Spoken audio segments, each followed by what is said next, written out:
Isang cruise ship ang naka-quarantine sa gitna ng dagat dahil sa isang virus. Ito ang MV Hondius na may sakay ng 150 na tao na galing sa 23 na iba't ibang mga bansa.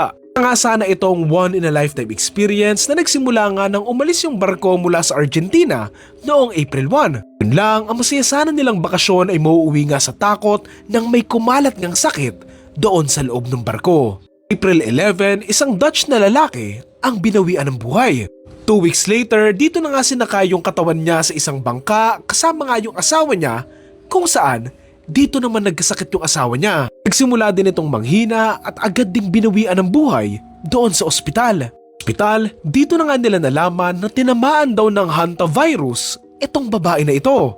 Ilang araw ang makalipas on April 27, isang pasahero naman ang nagsimulang magkasakit at in-evacuate nga agad papunta sa ospital dahil sa critical na kondisyon nito pero naging stable naman din daw. Ayon doon sa ospital, lumalabas nga daw na may hantavirus nga din itong pasahero na ito.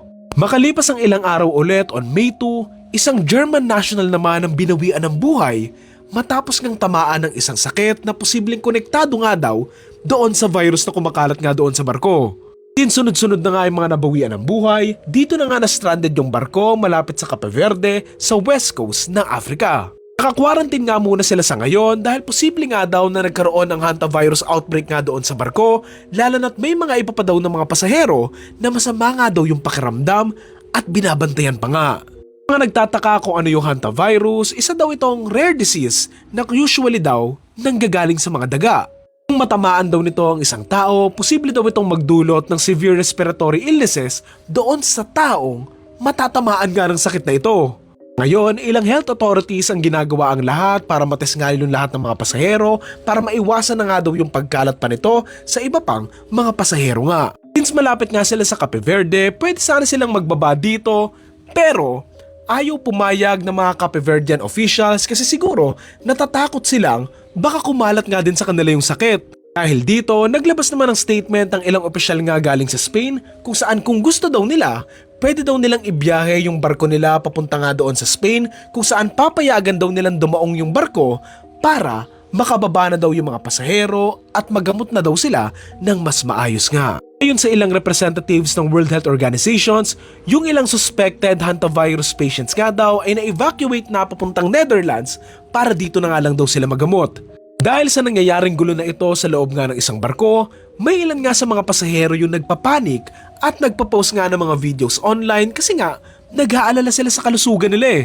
Puro dala na nga din ng matinding takot, lalo na't kaka-experience lang natin ng ganito eh. Even na naka-quarantine nga din sila sa maliliit nga nilang kwarto habang dinidisinfect nga yung buong barko. Yun naman sa mismong operator nga ng cruise ship, yung atmosphere naman daw doon sa barko at mostly ng mga pasahero nito ay kalmado naman daw. Kampante naman daw karamihan ng mga pasahero na under control na nga daw yung sitwasyon at pinapanalangin na nga lang din daw nila na gumaling nga daw yung mga pasahero na tinamaan ng virus na yon. Sinisiguro naman din daw ng mga otoridad nga ng barko na magiging malinaw nga daw doon sa mga guests yung nangyayari nga doon sa barko. Bibilisan nga daw nila agad yung pagpaproseso para makadaan nga daw agad sa medical screenings yung mga pasahero and syempre makauwi nga silang lahat ng ligtas. Ngayon, sinabihan muna ng mga staff ng barko na mag-social distancing nga daw muna yung lahat ng pasahero ng barko. Magsuot nga daw sila palagi ng mask at isanitize nga daw palagi yung mga kamay nila. Yun naman din sa regional director nga for Europe ng WHO,